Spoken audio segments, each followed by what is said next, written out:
It's now time for On the Line with Cheryl Wilkerson. The conversation will range from local dialogue to international. This show is meant to enlighten, inform, and to inspire. On the Line with Cheryl Wilkerson begins now. Welcome to On the Line. Today's show, it's super special. My guests today are mighty men, and they are doing mighty things. The Fresh Start Morning Show, well, yeah, you can catch us right here on 91.1 weekday mornings. Recently, we had this dynamic interview with the grandson of Nelson Mandela, Ndaba Mandela. Fascinating, I tell you. But we get things started off this Sunday morning with a young man. He's involved with the Virginia Opera production of Sanctuary Road. Adam Richardson joins us. He is the baritone soloist. Now, Sanctuary Road, it's based on the writings of abolitionist William Still. He was a conductor of the Underground Railroad. So welcome to the show, Adam. Thank you, Aunt Cheryl. I'm happy to be here. Nephew Adam, that's right. So we have a lot to talk about because what you are doing and this whole production is amazing. We had the director and composer and some other people on our morning show during the last 2 weeks talking about this production.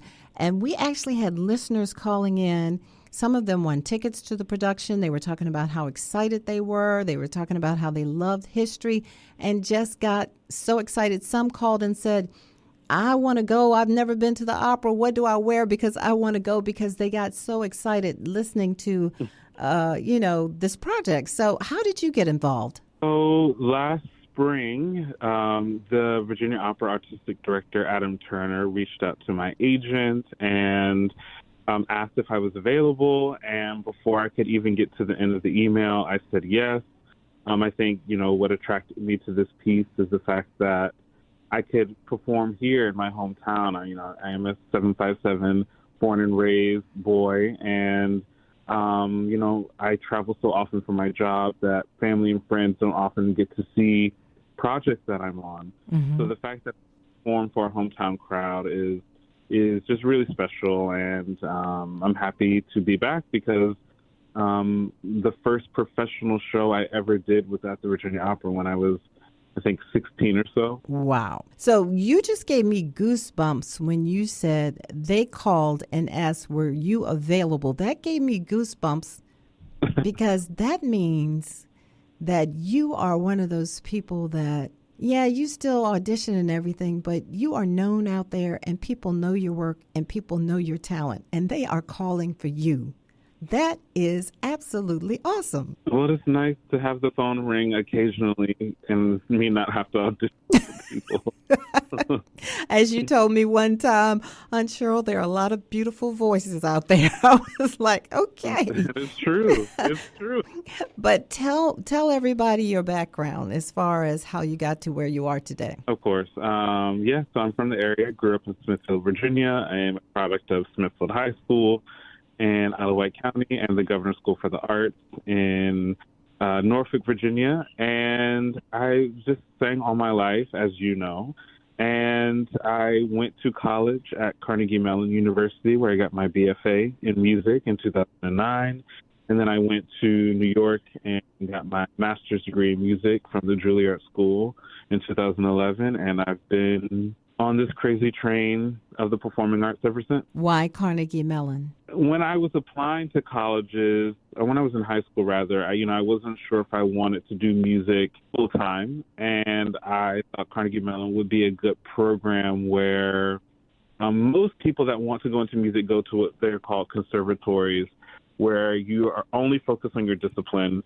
And I didn't want to do that because I was really into history. And I thought, well, if I get into that school and I don't want to do music anymore, it would be a really great program for me to transition into something else. And I quickly learned that there was no time for anything else besides music. And, of course, I loved it, and I didn't want to do anything else anyway. So that's why I applied to Carnegie Mellon and ultimately went there. And in your profession, do you automatically go and get a master's? When I graduated way back younger in mass comm, you didn't necessarily need to go right away and get your master's, whereas my good friend, she was a social worker, she had to go get her master's. Was it imperative that you do further education after you finished Carnegie Mellon?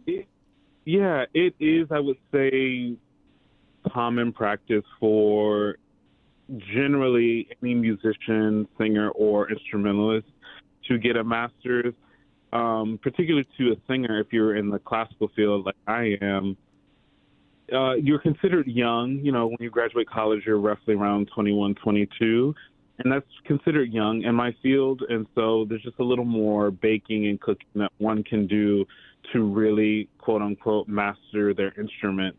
And so I would say a lot of singers these days do get a master's of music. It is pretty common practice. So where have you been and where have you performed? What parts of the world? What were your favorite parts? Oh, gosh. I would say the last 5 years, my career has taken me to some amazing places, and even before the last 5 years. But I've been to Spain, I've been to France, Ireland, Germany, Israel. I've been all across the United States, Canada. Just last year, I was in Italy for the third time, which I enjoyed. So I was trying to think, where's my favorite place? Oh, Amsterdam, I think, is my favorite city that I've been to in my travels. I love the people there. I love the walking/bike culture that they have there. Mm-hmm. The food is great. There's so many other places I would hopefully get to go in the upcoming years. But I think, especially when I go to Europe, I always feel very happy when I can get a job over there. Wonderful. Tell us about the production, which, by the way, you will be on stage later this afternoon, 2:30 at the Harrison Opera House. Tell us about this project, Sanctuary Road. Yeah, so Sanctuary Road is a beautiful piece written by Paul Moravec and librettist Mark Campbell. And as you said, it's based on the writings of William Still, who was one of the conductors for the Underground Railroad. And so in this piece, it takes certain stories from his writings and to set it to music. So Damian Jeter, who was also a Virginia native, he's from Pittsburgh, and he's also an ODU grad, is playing William Still. And then there are four soloists. I'm the baritone soloist, and we are inhabiting certain enslaved people, and we're telling our stories through his words. And we're telling different stories from Clarissa Davis, who is from Portsmouth, and Henry Botts Brown, who I play, who fled from Richmond. So there's a lot of Virginia history that's tied into this piece as well. It is so exciting. It gives me goosebumps. And you will get on stage and you'll sing in different languages, and I have no idea what you're singing, but it soothes me. It gives me peace or whatever. But you also play these roles. You get involved with these projects that are telling our history. Is that important to you? It is. It's been very interesting. I think if you look at my body of work, especially in the past, I would say 5 years, a lot of the things that I've been asked to do have been very African-American focused. Such as what? We Shall Not Be Moved, which you saw in Philadelphia in 2017. Story of the MOVE bombing that happened in 1985. And I've also done a world premiere of Factotum by actually two of my high school friends, Will Liverman and King Rico, telling a story, a made-up story of the Black experience set in Chicago. I did that last year. I've also done Malcolm X a few times as Malcolm X, and also at various other companies as well.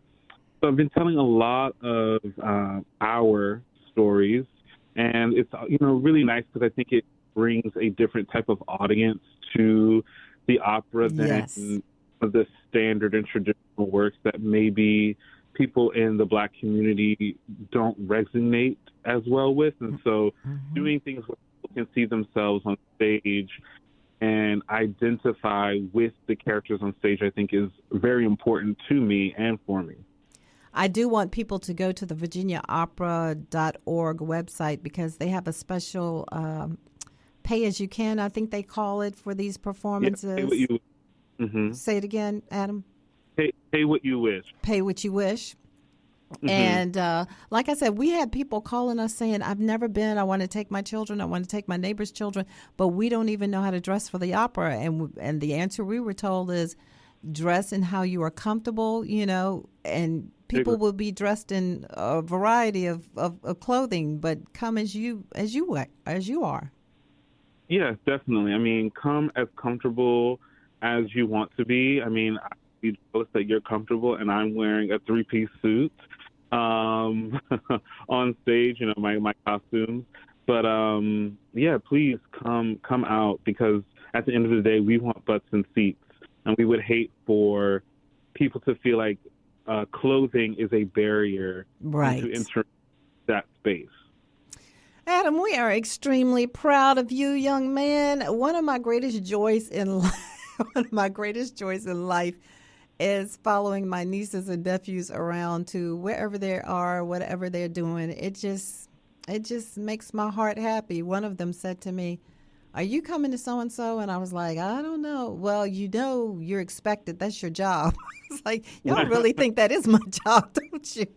But it gives me joy and peace. And like I said, I'm very, very proud of you. So I'm going to see you in just a couple of hours, and we're going to fill those seats. And thank you for joining us this morning. Of course. May I do one more plug while I'm on the air? Absolutely. If you can't come to Sanctuary Road, there are also other performances this upcoming week. There are 2 in Norfolk of Damien Jeter, who again is playing William Still. He's a composer for a song cycle called Cotton, and it is starring Ticia Quartang, mezzo-soprano, and myself.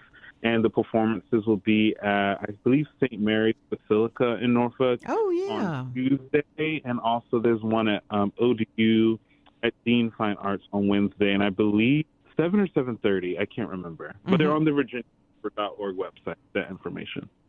And also, if you cannot catch Sanctuary Road here in Norfolk, you can travel to Richmond. It will be in Richmond Friday, February the 9th, or Sunday, February the 11th. And I think that's at Dominion Energy Center. So there are chances for you to go out and see this great production and to tell my nephew how wonderful he is, because he is. Okay. Thank you, Adam. I appreciate you. And I appreciate you. Thank you. Don't forget to catch today's performance. That's at 2:30 p.m. at the Harrison Opera House. Or you can catch the show in Richmond. That's February the 9th or the 11th. And if you need any more info, you can go to virginiaopera.org. Next, as promised, the morning show spoke with the grandson of Nelson Mandela. His name is Ndaba Mandela. All right, so today we welcome to the Fresh Start Morning Show Mr. Ndaba Mandela. He is the grandson of Nelson Mandela. We want to thank Dr. Khadija Miller, the Dean of the RCN Honors College here at Norfolk State, for securing this interview for us. Yes. Mr. Ndaba Mandela is, like JJ said, the grandson of Nelson Mandela and the co-founder and chairman of Africa Rising Foundation. Good morning, sir. Good morning. How are you? Good. How are you today? We are good. We're trying to keep warm. All right. Freezing New York weather. Yes.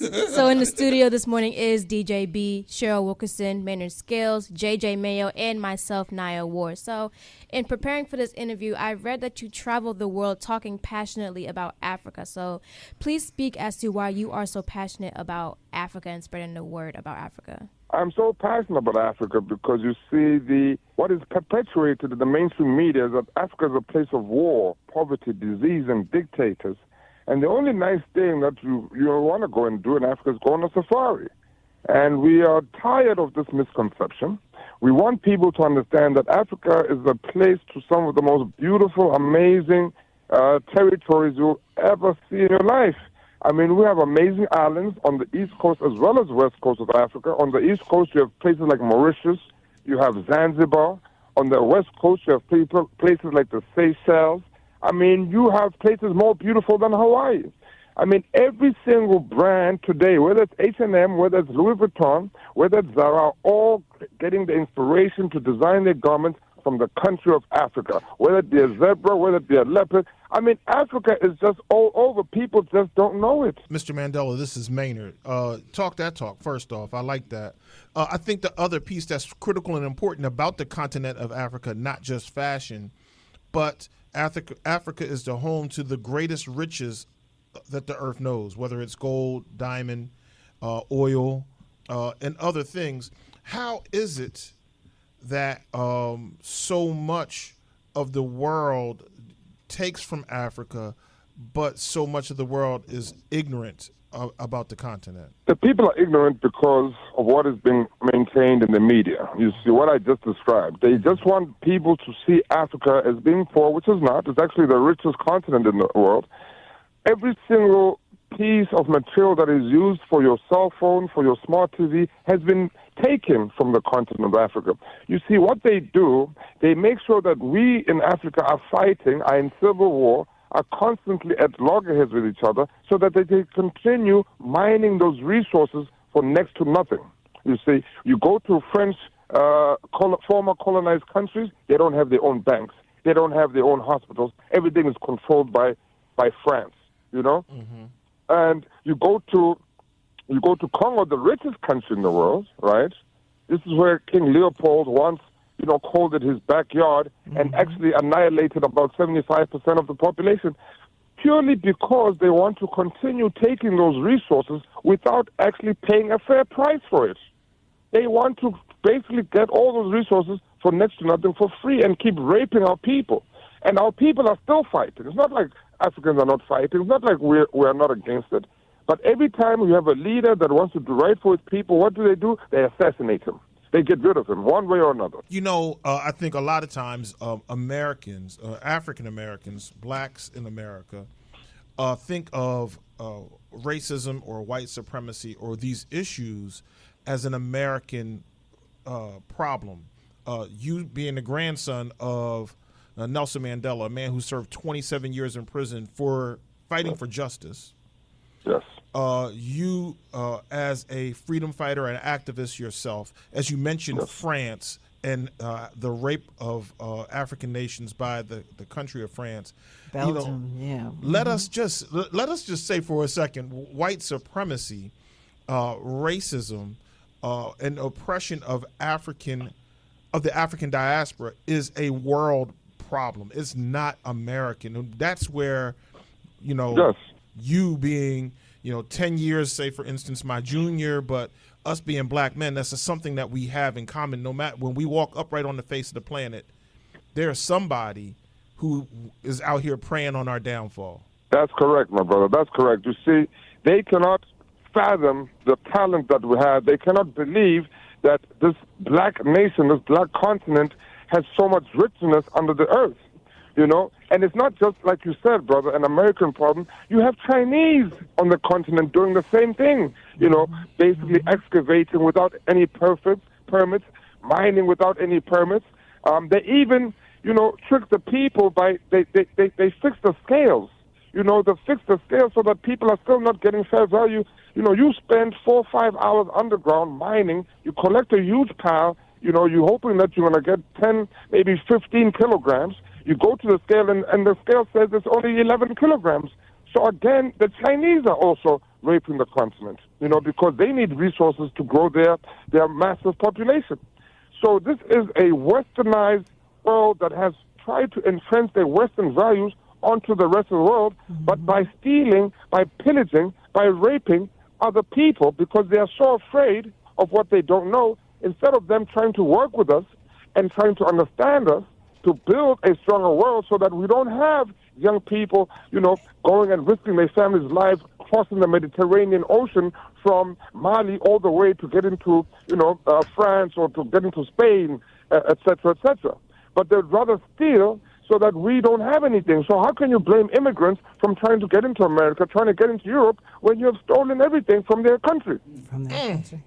Mr. Mandela, this is Cheryl. Good morning. Thank you for joining us. What is the Africans' concept of black Americans? Well, I mean, it will slightly differ, but majority of South Africans, for example, see black Americans as people who have been liberated people who have really what they can say, we have arrived, right? You know, they see movie stars, they see sportsmen who are earning huge amounts of money, but they don't understand that's only the minority of the population of Black Americans in America. So we have a very Hollywood-esque sort of vibe about Black Americans. They don't know the truth about Black Americans, that we are fighting the same fight we are fighting all over the world. That's true. You know, so as a young man, you were 12 or 13 when you went to live with your grandfather. Yes. That obviously, he was obviously full of riches, of wisdom and experience, Yes, and sir.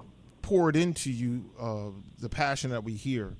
What one thing do you take away more than anything and say, you know, my grandfather taught me this. This is what raised me into manhood because of this thing he taught me? Well, there's two main things that really come out when I talk about my grandfather, the lessons that he taught me. The one is the lesson about love, loving yourself, loving each other. He said, if a person can be taught to hate, then a person can be taught to love, because love comes much more natural to the human condition than its opposite. And therefore, we hope that people do not make choices out of fear, but make choices out of hope. And the second thing that my grandfather taught me when I was actually 13 years old, we were sitting at dinner table, and he said to me, Ndaba, you're my grandson. Therefore, people will look at you as a leader. Therefore, you need to get the best marks in class. And I was like, whoa, Granddad, the pressure. But, you know, I only realized much later in life that our parents and our loved ones put pressure on us, not because they want us to fail, but because they can see and understand that we can actually achieve much more than we think we can achieve. We are much more powerful than we can imagine. And so they want to, you know, put pressure on us, because how is a diamond created at the end of the day is through the exertion of pressure. They want us to shine. They want us to become diamonds. And so they're trying to encourage us to become better, to do more, because we are the leaders. The young people today are the leaders of today. You know, Mr. Mandela, again, it's Maynard. You're essentially, you know, for, you know, us in the music industry, if you will, you're on tour and you're speaking around the country in many places. What message and what are the messages that you bring to America, to all audiences, white, black, you know, whatever, the American audience? What are you here to teach us? Well, you know, I mainly speak to the youth, but this message is not just for the youth. This is for everybody. To dream. And I say to everybody, you have to dream so big that your dreams scare you. If your dreams don't scare you, then you are not dreaming big enough. You know, Martin Luther King had a dream. We're talking about Martin Luther King Day, you know. Rosa Parks had a dream. Nelson Mandela had a dream. Even JFK had a dream to create a world where people come together and understand that as humanity, we share the same fate. So why are we fighting? Because humanity shares 99% of its DNA together. The only thing that separates is our skin color, which is less than 1% difference between black and white. And yet we are going to go and fight over the 0.01% and not celebrate our 99% togetherness and unity that we have. Come on, it's ridiculous. If you're just tuning in, we're listening to Mr. Ndaba Mandela. He is the grandson of one of the world's greatest citizens, Mr. Nelson Mandela, who was a African apartheid, anti-apartheid activist and politician and the first president of South Africa. Mr. Mandela, people want to know more about the work that you do. How can we discover more? How can we learn more and be a part of the change that you seek? Yes, sir. So I have recently registered an organization here in America called the Mandela Institute for Humanity. And our goal is to really activate leadership in young people. We have designed a leadership program called the Mandela Leadership Program, where I have partnered with my sister Ilyasa Shabazz, which is Malcolm X's daughter. We have also partnered with Bernice King, which is Martin Luther King's daughter, where we will be taking young people who are entrepreneurs and aspiring leaders, community leaders, on a two-part course, where the first part, they will be learning over 4 weeks the values of Nelson Mandela. And of course, I'll be sharing some of the teachings that he taught me, because I also wrote a book called Going to the Mountain, Life Lessons from My Grandfather, Nelson Mandela, which has 11 life lessons in it. So those will also be taught. So it's talking about a 4 to 6 week virtual course, together with my two sisters that I've mentioned, from Malcolm X and the pastor, Martin Luther King. And then from there, after the 6-week course, virtually, then they get to travel to South Africa for a period of 2 weeks, where they walk in the footsteps of Nelson Mandela.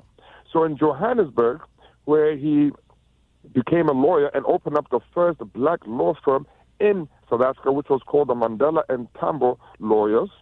And then we go to the Eastern Cape, where our grandfather grew up under the tutelage of the king, where we can learn the lessons about what is traditional leadership and how does that work. And then finally, we go to Cape Town, where he was incarcerated for 27 years, to talk about what are the lessons in each of these places that made Nelson Mandela become the man that he is. What are his values? What are his principles? What is his leadership style? And how can we inculcate the spirit of Nelson Mandela as we doing our work and we're, leading our communities, leading our businesses, etc., etc.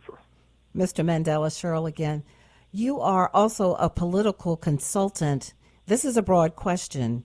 If any one of the persons that is currently running to be the next president of the United States called upon you and said, "What must I do to be the next president?" what advice would you have for them or her? The first advice I would say to him is that we have to heal the nation. The nation needs healing. There have been too many, fights, shootings, killings of innocent people, innocent black people here in America.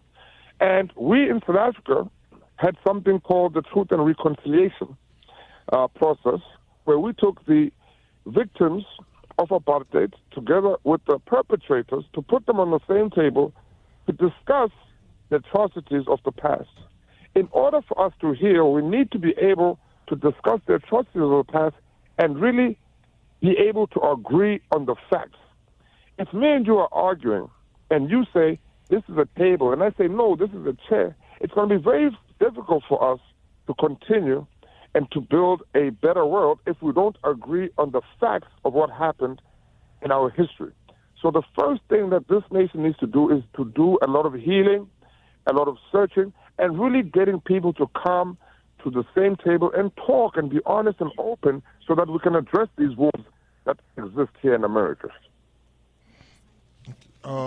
So another thing that you've been very passionate about, sir, is the eradication of a deadly disease that's ravaged the continent of Africa as well as much of the world. It's HIV and AIDS. That's right. Tell me a little bit about the work that you've done and what you've been able to do to encourage the UN to pay attention to this.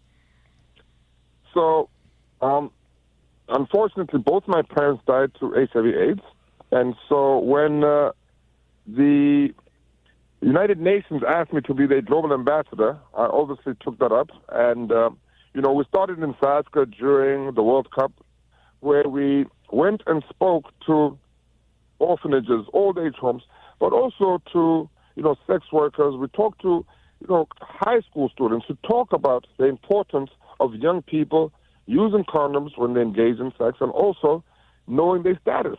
And then we use soccer as a sort of premise to talk about HIV/AIDS, to say, do not allow HIV/AIDS to score a goal.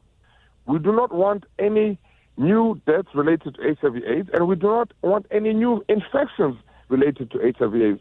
So we use soccer, World Cup 2010 in South Africa, World Cup 2014 in Brazil, and of course 2018, which was in Russia, going out to different communities, just really giving them information. A lot of people, for example, in Africa don't even know about PrEP. PrEP is a new drug that you can take, usually for 30 days, 1 pill a day, which will prevent you from getting HIV/AIDS. So we've done a lot of work in different parts of the world conscientizing people about how to protect yourself from HIV/AIDS. But more so, it's about protecting yourself. It's about protecting your dreams. It's about protecting the ones you love, and really making sure that people from different sexual orientations are guarded, have protection, and have promotion of their own free will to be able to love anybody that you want. You see, we are people that believe in love, that believe in respect. I want to thank you so much for your time this morning, so much for what you've shared with us. It's been critical and important to hear. Thank you very much, sir. Thank you very much. I look forward to meeting you all when I come to Virginia. All right, and Thank you know, much. when by the time you get here, I'm gonna be up on Uncle Waffles and Twins on Deck. I'm gonna download them right now. Yes, please. Yo, my brother, safe travels while you're here and Thank you. abroad, Thank you. and you know, may his blessings be with you, sir. Thank you very much, sir. All blessings to you, brother. Thank you. As I said earlier, just simply fascinating. I could have listened to him more. You can check him out on Instagram at Ndaba_Mandela. That's on Instagram. You can follow him. And I just want to thank both of them for joining me. Don't forget, check out Sanctuary Road today at the Harrison Opera House at 2:30 p.m. I will meet you there. I didn't tell you earlier, but Adam is my nephew, and he's the baritone soloist. So come, let's have a good time, okay? A good time was had today. I thank you all for your listening. Thank you for supporting the show. And as always, behold the green and gold.